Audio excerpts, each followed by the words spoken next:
Assalamualaikum warahmatullahi wabarakatuh. Bismillahirrahmanirrahim. Alhamdulillahilladzi arsala rasulahu bil huda wa dinil haqq liyudhhirahu 'ala ad-din kullihi walau karihal kafirun. Asyhadu an la ilaha illallah wahdahu la syarika lah wa asyhadu anna Muhammadan 'abduhu wa rasuluh.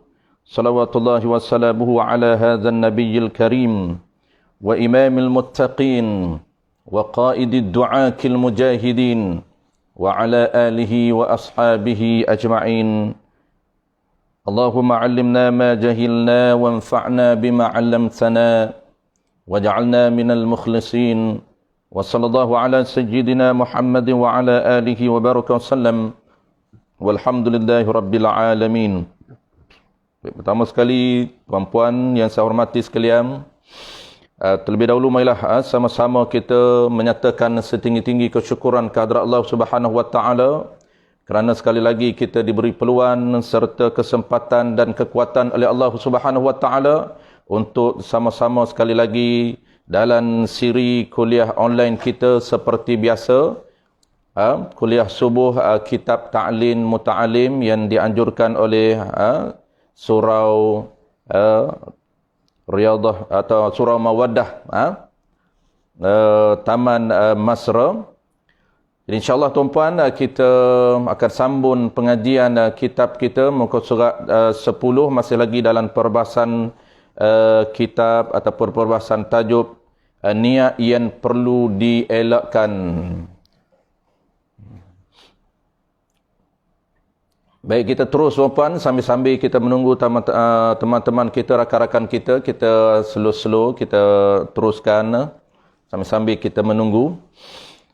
Al-Fadhil Tuan Najizul, Assalamualaikum Waalaikumsalam warahmatullahi wabarakatuh. Al-Fadhil Tuan Najizul kita.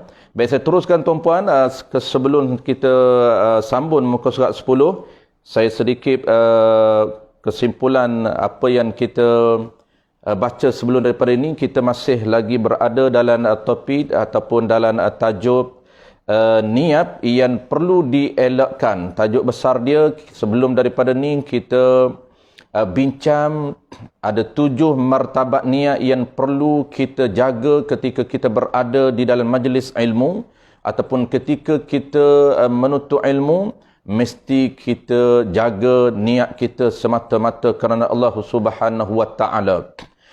Niat semata-mata kerana Allah Subhanahu wa taala itu ada 7 level ataupun 7 martabat yang telah kita bincang. Dan selepas daripada itu, musannif ataupun penulis menyatakan ada beberapa perkara ataupun beberapa niat yang perlu kita elakkan. Jangan kita niat yang perlu dielakkan yang diajar oleh Al-Syeikh Al-Imam Al-Ajal Al-Ustaz Ruknul Islam. Ini sambungan daripada puisi ataupun syair yang telah dinaqalkan oleh Al-Imam Ajal Burhanuddin dalam mengajar kita berkaitan dengan niat menuntut ilmu dan ada niat yang perlu kita elakkan. Baik, kita sambung muka surat 10 tuan-puan dan bermula. Qala al-musannif rahimahullahu subhanahu wa ta'ala.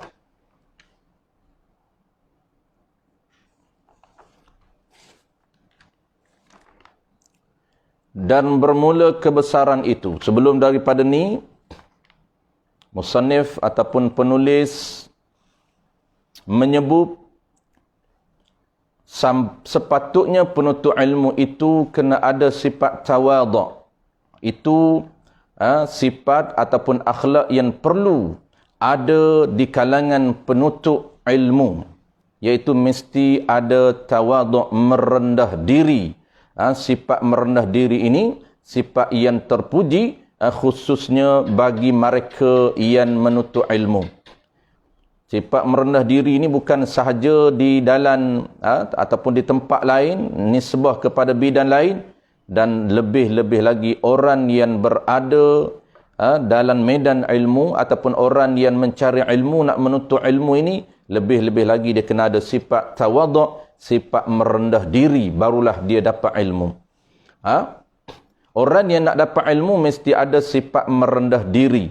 Kalau sifat dia ego, sifat takabur, dia rasa dia ada ilmu, dia rasa dia dah tahu, menyebabkan dia akan terhalang, akan terhijab daripada dia mencari ilmu. Kenapa dia tak boleh berada dalam majlis ilmu? Kenapa dia tak boleh nak lawan nafsu dia untuk dia belajar ilmu? Kerana ego yang ada dalam diri dia ataupun sifat tawaduk tidak ada dalam diri dia, menyebabkan dia tidak akan berada dalam majlis ilmu.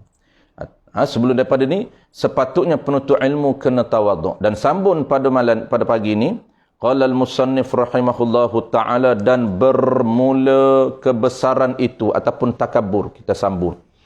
Dan bermula takabur itu satu sifat yang ditentukan dengan Tuhan kita jua. Takabur ini sifat yang tertentu kepada Tuhan kita sahaja. Sifat takabur, sifat ego, sifat besar diri, sifat bangga diri, ini hanya tertentu kepada Tuhan kita sahaja.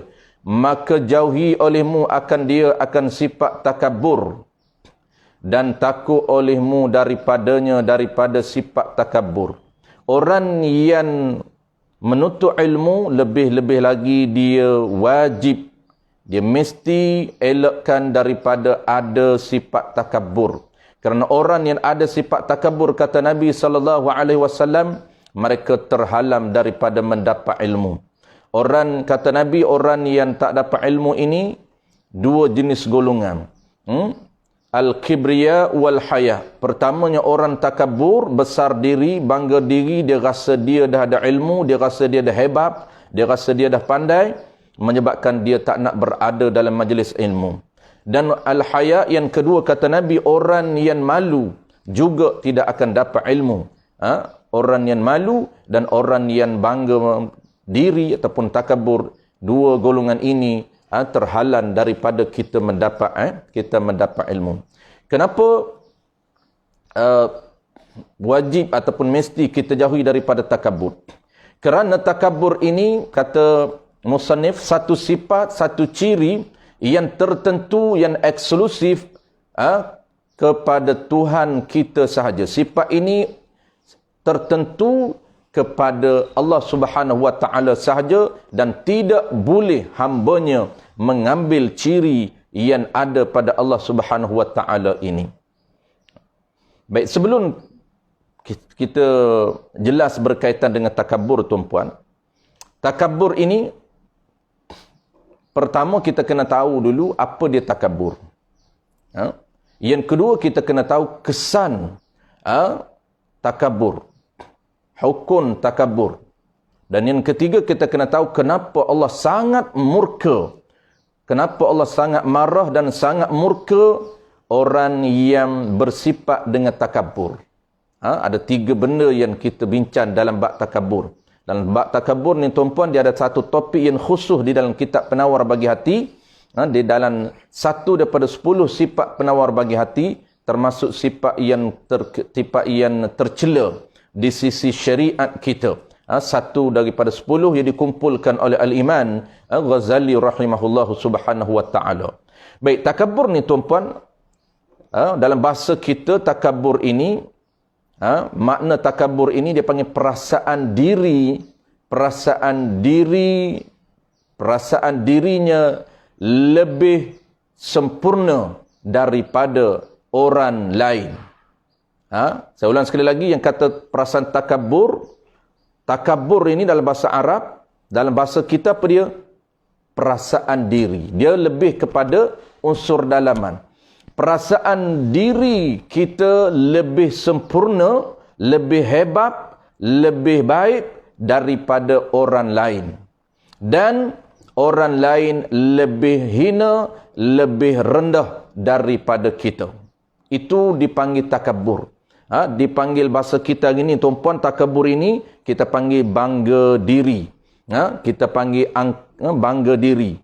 rasa diri dia hebat, rasa diri dia lebih, rasa diri dia sempurna, rasa diri dia tinggi daripada orang lain, dan orang lain lebih rendah, lebih hina daripadanya. Itu kita panggil takabur. Dan takabur ni tuan-puan, dia boleh berlaku dalam semua tempat. Takabur boleh berlaku dalam semua tempat. Setiap orang akan ada takabur.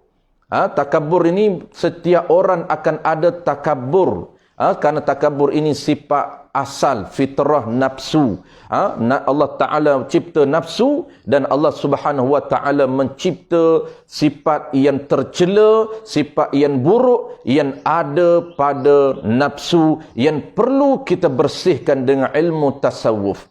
Kita nak bersihkan ilmu sifat takabur yang ada pada diri kita, tuan-puan, kena ada ilmu, kena tahu ramuan dia.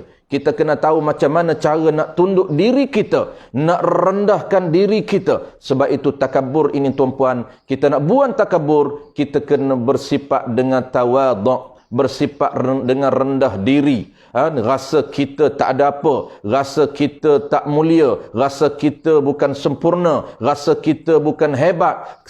Kenapa? Kerana apa yang ada di diri kita semua milik Allah Subhanahu Wa Ta'ala. Takabur ini, tuan-puan, dia boleh berlaku pada semua orang mengikut nisbah masing-masing. Takabur, dia boleh berlaku dalam ilmu. Takabur kerana ilmu, dia bangga diri dia kerana dia rasa hebat ilmunya.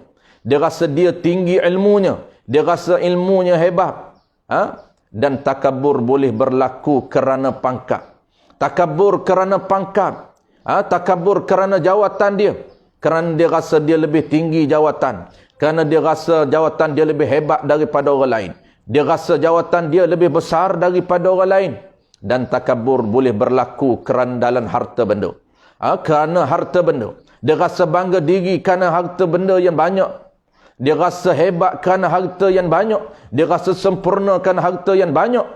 Ini dipanggil takabur ataupun kibriya. Dan takabur juga boleh berlaku pada rupa paras. Dia rasa sempurna, dia rasa dia hebat daripada orang lain kerana rupa paras yang ada pada diri dia.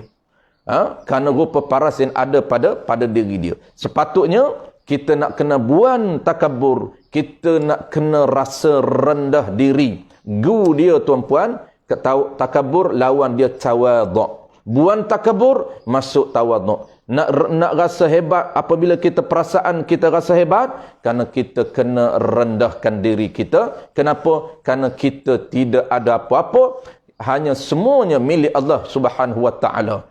Nak rasa bangga diri dalam ilmu, kita kena ingat ilmu itu milik Allah Subhanahu Wa Ta'ala. Ilmu yang ada yang kita faham sedikit ini, anugerah Allah Subhanahu Wa Ta'ala.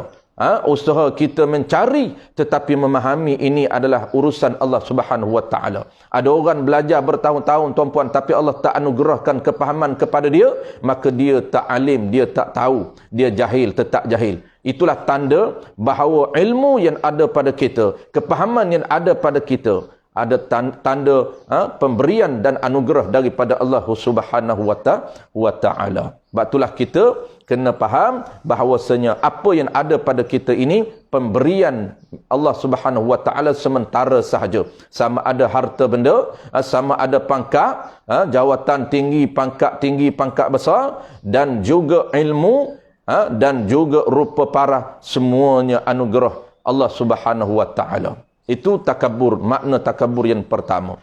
Yang kedua, tuan-puan, kesan takabur. Kesan takabur ini kita panggil apa dia? Kalaulah seseorang itu bersifat, bercirikan takabur, maka apa kesan di sisi Allah Subhanahu Wa Ta'ala? Takabur ini salah satu daripada sifat tercela, sifat yang terkeji, sifat yang Allah Subhanahu Wa Ta'ala tak suka. Dan seksanya sangat besar, kata Allah Subhanahu Wa Ta'ala. Dan sebesar-besar maksiat yang tersembunyi dalam hati seseorang itu, kata Allah Subhanahu Wa Ta'ala, ialah takabur. Sebesar-besar maksiat yang tersembunyi di dalam hati kita ialah ego ataupun bangga diri ataupun rasa diri dia hebat. Allah menyatakan fabi'sa mathwal mutakabbirin, dan seburuk-buruk tempat kembalinya orang yang takabur adalah neraka jahanam.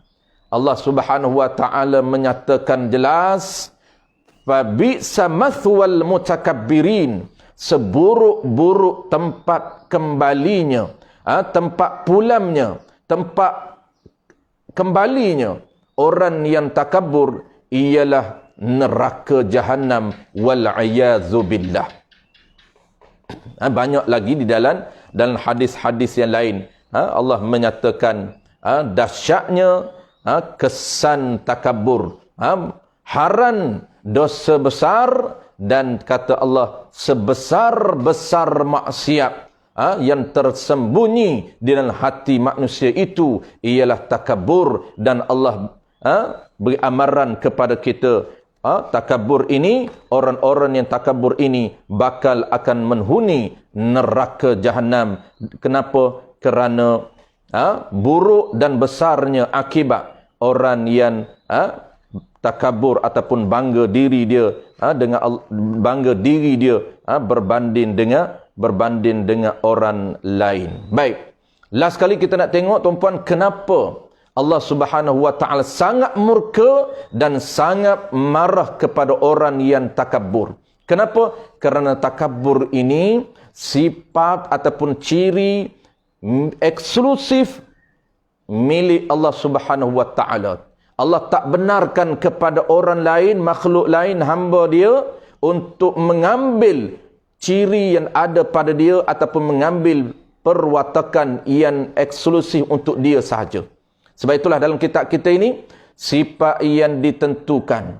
Kebesaran itu, takabur itu satu sifat yang ditentukan. Satu sifat yang eksklusif untuk Tuhan kita sahaja.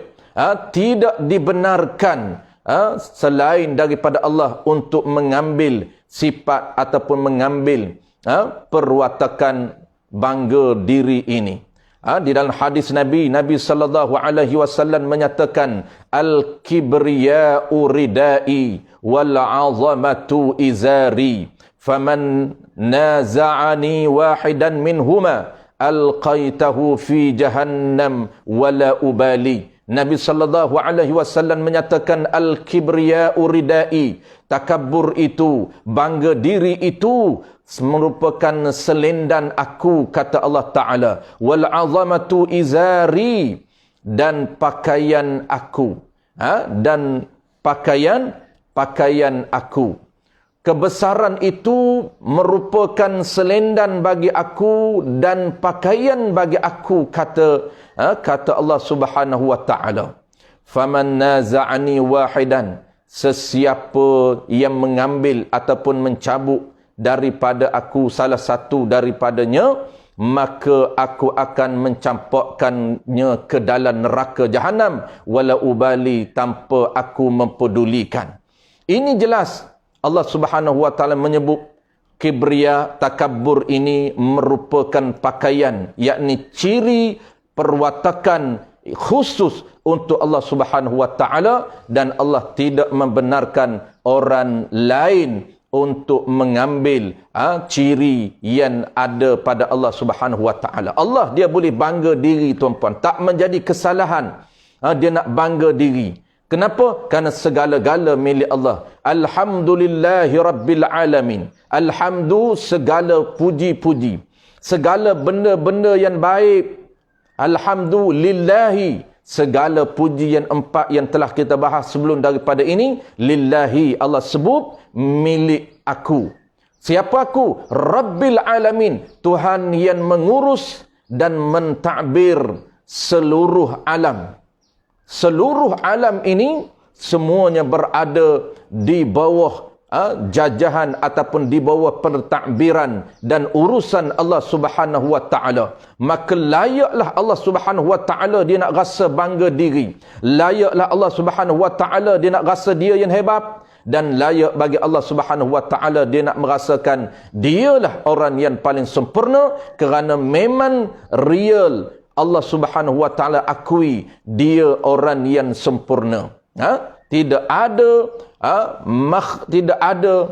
makhluk yang sempurna melainkan Allah Subhanahu wa taala yang sempurna. Maka tidak layak untuk makhluk untuk rasa ego, untuk rasa bangga diri, kerana semuanya milik Allah Subhanahu wa taala. Kita nak rasa kita hebat dari segi ilmu, ilmu itu milik Allah taala. Allah beri sedikit sahaja pengetahuan kepada kita. Allah anugerah sedikit sahaja benda yang kita tahu. Maka benda yang kita tahu sedikit itu bukan milik kita, tapi pemberian daripada Allah, dan Allah boleh tarik bila masa yang dia nak. Tiba-tiba kita rasa kita yang hebat, menjadi kesalahan kepada kita, perasan diri kita hebat dengan benda yang Allah anugerah kepada kita, itu menjadi kesalahan, tuan-puan. Kenapa? Kerana diri kita, hati kita akan terhalang, hati kita ini akan terdinding, terhidden Allah Subhanahu wa taala. Ini menjadi kesalahan besar kepada kita apabila kita ego, apabila kita rasa hebat, apabila kita rasa bangga diri,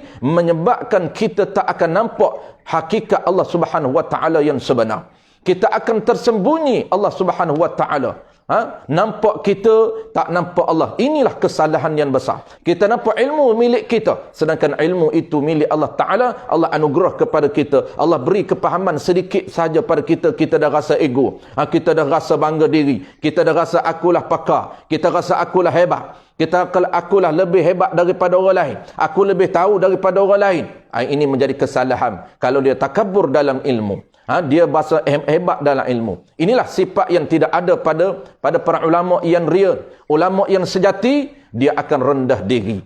Para tuan guru kita, para masyayikh kita, para alim ulama kita yang sejati, yang betul-betul beramal dengan ilmu, mereka tidak akan ada sedikit dan sekelumit dan hati mereka bangga diri dengan ilmu. Mereka rendah diri. Sebab itulah para tuan guru kita, tuan-puan, kita tengok tradisi mereka dulu, kita tengok bagaimana sejarah kehidupan mereka dulu, mereka sangat rendah diri, mereka sangat tawaduk dengan ilmu.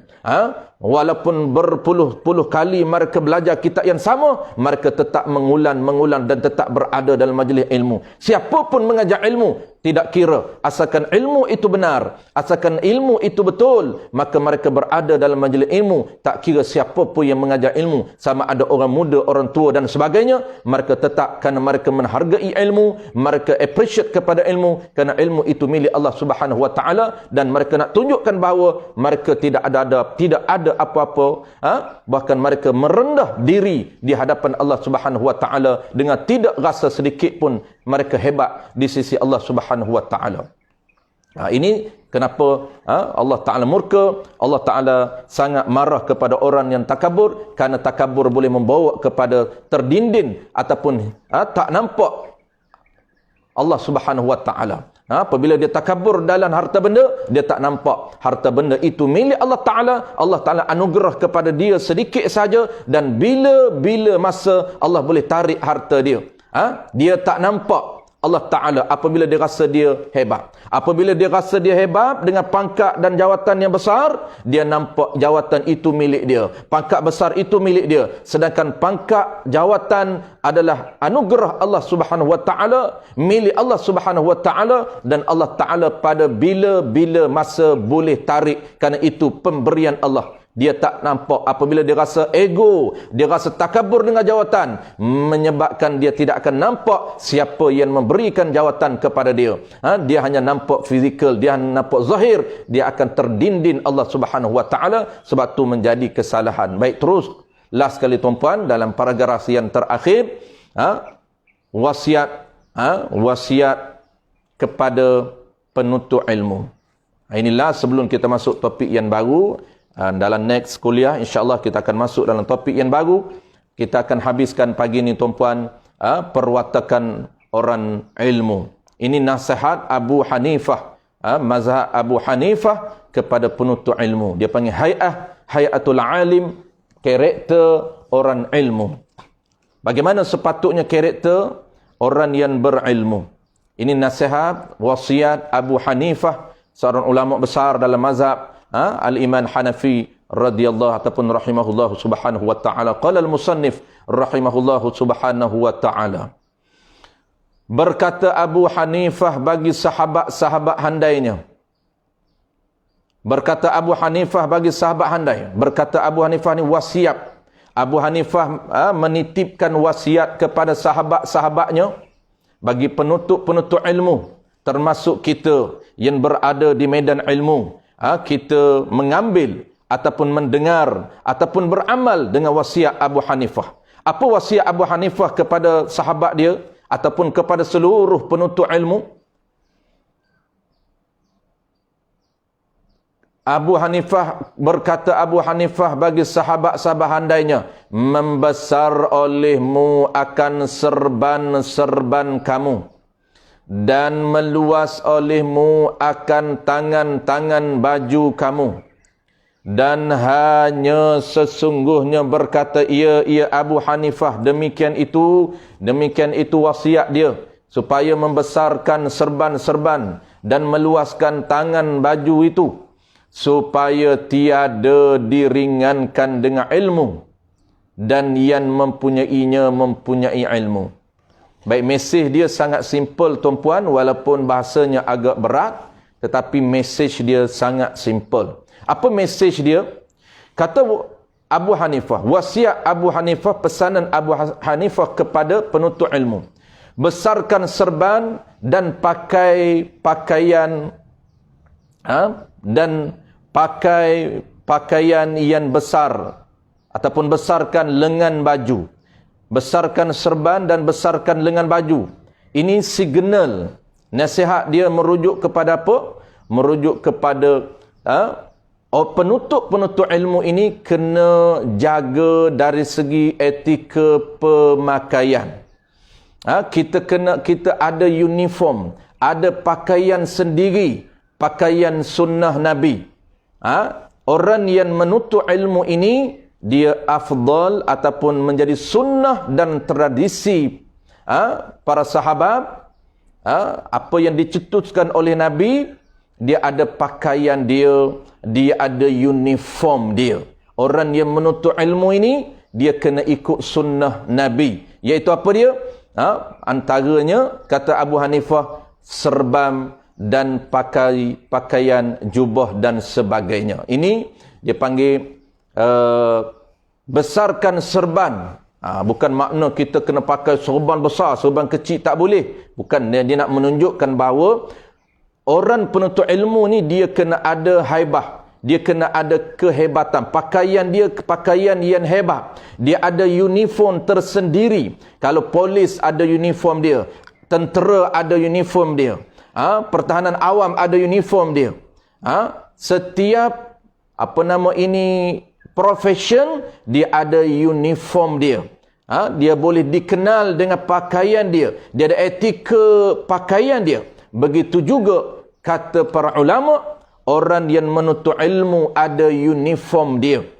Orang yang berada di dalam medan ilmu ada uniform dia. Penuntut ilmu ini adalah pekerjaan, profession yang sangat besar, yang sangat mulia di sisi Allah Subhanahu wa taala, mulia dan besarnya di sisi Allah taala, sehingga Allah anugerahkan kepada dia income, pendapatan yang besar di sisi Allah taala, dan juga kemuliaan, kebesaran. Allah sediakan tempat yang mulia di syurga khusus untuk orang menuntut ilmu syarak. Besarnya pahala dan besar dan mulianya darjat ataupun pangkat orang yang menuntut ilmu syarak ini, sehingga Allah tawarkan pahala yang besar dan Allah tawarkan tempat yang eksklusif di syurga nanti. Sebab itulah kerana profession kita mulia, profession kita hebat, pahala kita besar, pendapatan kita tinggi,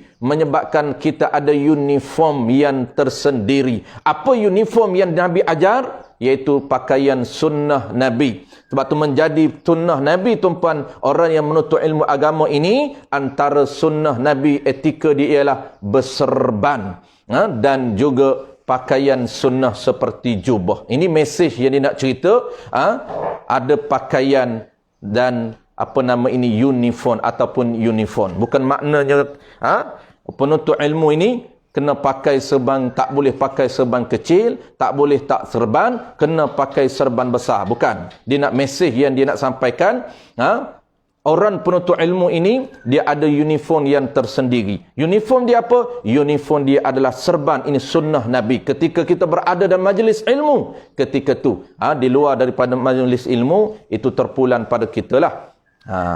At least kita boleh pakai, boleh besarkan majlis ilmu. Ketika kita menuntut ilmu itu, kita boleh belajar pakai serban. Kita dapat dua pahala. Pertama, pahala pakai serban. Yang kedua, pahala membesarkan majlis ilmu dengan memakai uniform dia. Uniform orang yang menuntut ilmu. Dan yang kedua, pesanan yang kedua. Dia ada 3 pesanan. Supaya apa pakai uniform ini? Supaya tiada diringankan dengan ilmu. Supaya tuan-puan, kita membesarkan ilmu dan tidak merendah-rendah dan meringankan ilmu. Sebagai tanda ilmu syarak ni hebat, sebagai tanda ilmu syarak ni tinggi martabat dia, sebagai tanda ilmu syarak ni besar pahala dia, pendapatan dia besar, maka kelainan dan luar biasanya sehingga pakaian kita juga luar biasa. Supaya kita rasa hebat. Kita rasa ilmu syarak ini hebat. Bukan kita hebat, tapi kita ta'zim, kita membesarkan ilmu syarak sehingga kita pemakaian kita juga mengikut kebesaran ilmu syarak itu, supaya kita membesarkan ilmu syarak dan tidak merendah-rendahkan ataupun ringankan menuntut ilmu syarak. Dan pesanan yang kedua, qala al-musannif rahimahullahu ta'ala, dan sayugia bagi yang menuntuti ilmu itu. Sayugia ni maksudnya dan sepatutnya, sewajarnya bagi orang yang mencari ilmu syarak itu. Ini kata Abu Hanifah kepada penuntut ilmu, bahawa mencari beri boleh akan kitab wasiat. Mencari beri boleh akan kitab wasiat. Apa makna mencari beri boleh? Dapatkan kitab yang bernama wasiat. Wasiat tu nama kitab. Yang menulis akan dia akan kitab wasiat oleh Abu Hanifah bagi Yusuf bin Khalid As-Samtiyi pada ketika ia Yusuf pulang daripada bersahabat. Akan Abu Hanifah kepada ahlinya dan anak buahnya. Baik. Bahasa sahaja nampak complicated, tetapi pesanan dia sangat simple. Pesanan dia very very simple saja tuan-puan. Ini pesanan yang kedua. Abu Hanifah menyatakan, Abu Hanifah berpesan kepada penuntut ilmu supaya dapatkan kitab wasiat. Yang bernama wasiat tu kitab dia, yang ditulis oleh Abu Hanifah kepada muridnya Yusuf ketika ia Yusuf pulang kepada keluarganya. Jadi ketika mana muridnya Yusuf, seorang tokoh besar dalam mazhab Hanafi, murid kepada Abu Hanifah ataupun murid kepada Imam Hanafi, yang salah seorang tokoh yang menyebarkan fahaman mazhab Hanafi yang bernama Abi Yusuf. Dia menulis satu kitab kepada muridnya Abi Yusuf ini yang bernama wasiat. Ketika Abi Yusuf ataupun muridnya hendak pulang kepada keluarganya. Jadi wasiat, pesanan Abu Hanifah, dapatkan kitab dia yang bernama wasiat. Sangat banyak mutiara ilmu khusus untuk orang yang menuntut ilmu. Mendapatlah oleh mereka yang menuntutnya kitab. Kerana sabda Nabi sallallahu alaihi wasallam, man talaba syai'an wajada. Artinya siapa yang menuntut ia sesuatu akan sesuatu dan bersungguh-sungguh ia, nescaya mendapat ia. Sesiapa yang mencari sesuatu ataupun bersungguh-sungguh mendapatkan sesuatu ataupun ilmu, maka akan mendapat apa yang dia cari. Apabila kita bersungguh untuk dapat ilmu tuan-puan, maka kita akan dapat ilmu ikut apa yang kita nak. Kalau kita bersungguh target untuk dapat ilmu, untuk faham dalam bidang ilmu apapun, kita akan Allah Ta'ala akan beri. Ini janji Allah Ta'ala, ini janji Nabi. Kita bersungguh untuk dapat, untuk capai apa yang kita target, insya-Allah kita akan dapat. Sebab itulah apapun kita terjun dalam bidang apapun, kalau kita ada committed, kita ada full commitment, insya-Allah kita bertekad apa yang kita nak, insya-Allah Allah akan berikan kepada kita. Tak kira apapun. Sama ada dalam bidang ilmu, dalam bidang apapun, inilah dia punya konsep asas yang Nabi sebut. Man jadda wajada. Siapa bersungguh-sungguh, maka ia akan dapat. Dan last sekali pesanan yang terakhir tuan-puan, pesanan yang ketiga, yang terakhir pagi ini.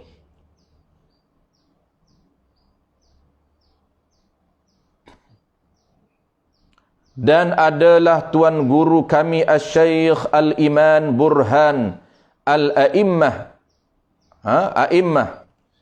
Ali bin Abi Bakar Qaddasallahu ruhahu al-aziza, menyuruh ia akan daku dengan menyurat akan dia. Guru kami ini Syekh Islam Burhan A'immah telah menyuruh aku dengan menulis. Itu mana menyurat? Menulis akan kitab wasiat. Menulis akan kitab Abu Hanifah yang bernama wasiat pada ketika pulang aku kepada negeriku. Ketika aku kembali ke negeri aku. Dan aku menyurat akan dia dan aku menulis akan dia akan kitab yang bernama wasiat. Dan tak dapat tidak daripadanya bagi guru-guru. Maksudnya mesti setiap orang guru memiliki kitab wasiat. Dan tuk-tuk mufti dan mufti-mufti pada kerja-kerja buat serta manusia itu. Ini dia nak cerita pesanan supaya mendapatkan bukunya yang bernama wasiat. Tapi buku tu tuan-puan, buku ni cerita buku lama, pada hari ini dah tak ada pada kita. Buku wasiat ini dah payah untuk kita dapatkan, melainkan tuan-tuan guru kita yang lama masih ada. Ini kitab wasiat dalam mazhab al-Imam Hanafi rahimahullah subhanahu wa ta'ala. Baik, 3 pesanan ringkas tuan-puan. Ini 3 nasihat ataupun pesanan ringkas Abu Hanifah kepada penuntut ilmu syarak. Yang pertama dia pesan kepada kita supaya orang yang menuntut ilmu syarak ini, dia kena rasa hebat dengan ilmu syarak. Bukan hebat diri dia. Dia kena rasa dalam diri dia membesarkan ilmu syarak. Rasa ilmu syarak ni ilmu yang paling hebat. Walaupun ilmu-ilmu lain ini dia rasanya bagus, dia rasa sangat baik. Tetapi ilmu syarak itu lebih besar daripada segala ilmu yang ada di dunia ini. Sehingga mana dia nak rasa appreciate, dia nak menghargai ilmu syarak itu. Sehingga dia ada uniform yang tersendiri. Dia ambil berat etika pemakaian di dalam majlis ilmu. Apabila dia nak berkunjung ke majlis ilmu, maka ada uniform yang tersendiri. Sebab itulah tuan-puan, antara dia ambil berat di pondok-pondok, di tempat-tempat pengajian. Kalau saya dulu, tempat yang saya belajar dulu, antara tuan guru menetapkan etika ataupun disiplin. Majlis ilmu, pelajar kena pakai serban warna putih dan juga baju warna putih. Selepas belajar, tak apalah. Tapi dalam majlis ilmu tu Tok Guru nak kena ikut dia punya standard pakaian. Semua pelajar pakai baju warna putih dan serban warna putih. Itu etika pakaian di sekolah, di pondok. Dia nak latih kita, nak latih para pelajar supaya rasa hebat dengan ilmu syarak sehingga ada uniform. Kita nak ke majlis ilmu, ada uniform kita. Dan kalau kita orang biasa ini tuan-puan, kita pakailah pakaian sunnah. Nak ke majlis ilmu, pakai pakaian sunnah sebagai membesarkan majlis ilmu. Kita boleh belajar pakai serban, kita boleh belajar pakai jubah majlis ilmu. Adapun majlis-majlis biasa itu tidak menjadi isu. Yang kedua, pesanan yang kedua, Abu Hanifah menyatakan yang kedua, dia kata dapatkan kitab wasiat yang ditulis oleh beliau,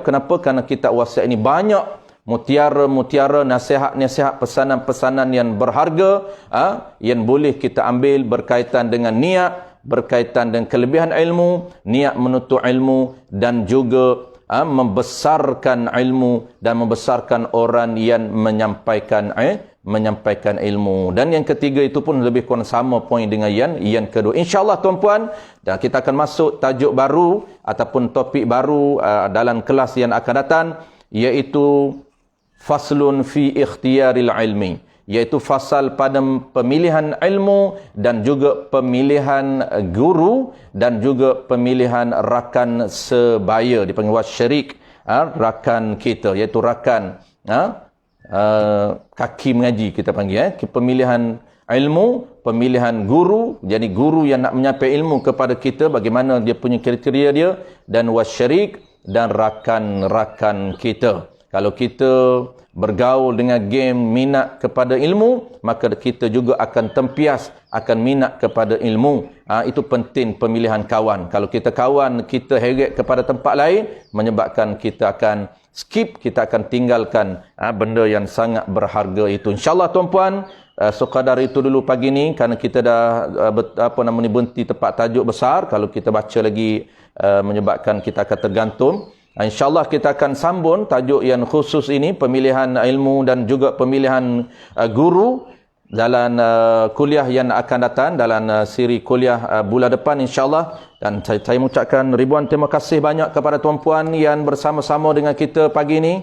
Dan terima kasih banyak juga kepada pihak pengurusan, khusus dia Al-Fadil Tuan Haji Zul, yang memberikan peluang kepada saya untuk mengimarahkan ataupun menyemarakkan program di surau tuan-puan, memeriahkan program tuan-puan untuk mengisi slot pada pagi ini.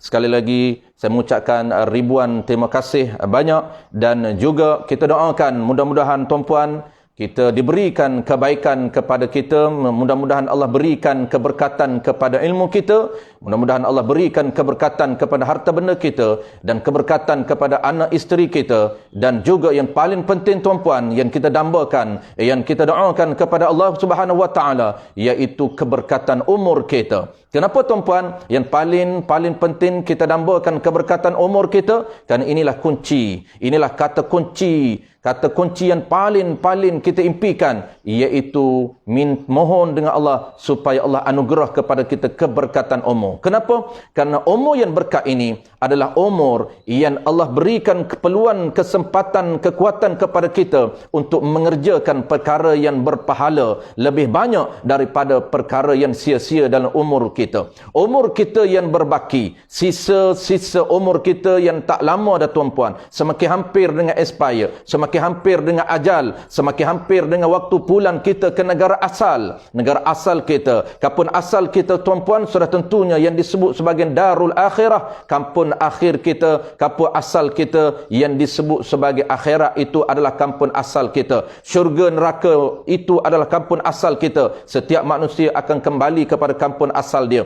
Tempoh kita semakin hampir untuk kembali kepada kampung asal, maka tempoh ini perlu kepada keberkatan. Sisa baki yang berbaki ini perlu kepada keberkatan. Maka berkat ini tuan-puan, tanda berkat umur kita, kita diberi kesempatan, peluang dan kekuatan oleh Allah Ta'ala untuk mengerjakan perkara yang lebih banyak masa berpahala berbanding banyak masa kita habiskan kepada perkara yang sia-sia. Itulah dia tanda umur kita diberi keberkatan oleh Allah Subhanahu Wa Taala. Mudah-mudahan aktiviti kita pada pagi ini tuan-puan, aktiviti yang berpahala, program yang berpahala dan program yang berkah. Aqulu qawli hadza wa astaghfirullahal alim li wa lakum wa lisairil muslimin wal muslimat fastaghfiru innahu huwal ghafurur rahim. Insyaallah tuan-puan, kita bertemu lagi di siri bulan depan. Mudah-mudahan Allah panjangkan umur dan Allah bebaskan daripada segala wabak penyakit yang ditimpakan. Minta Allah bebaskan dan Allah jauh daripada kita. Bismillahirrahmanirrahim.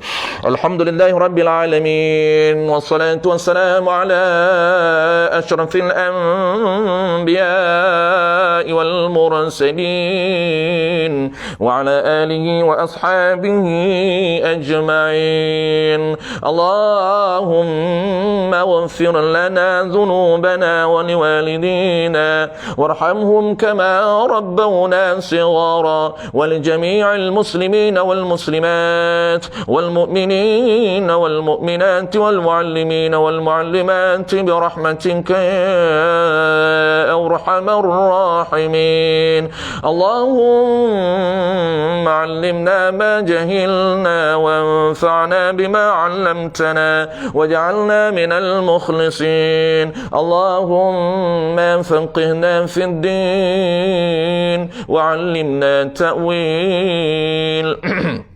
واجعلنا من العلماء العاملين واجعلنا من المخلصين. وصلى الله على سيدنا محمد وعلى آله وبارك وسلم والحمد لله رب العالمين. تقبل الله منكم.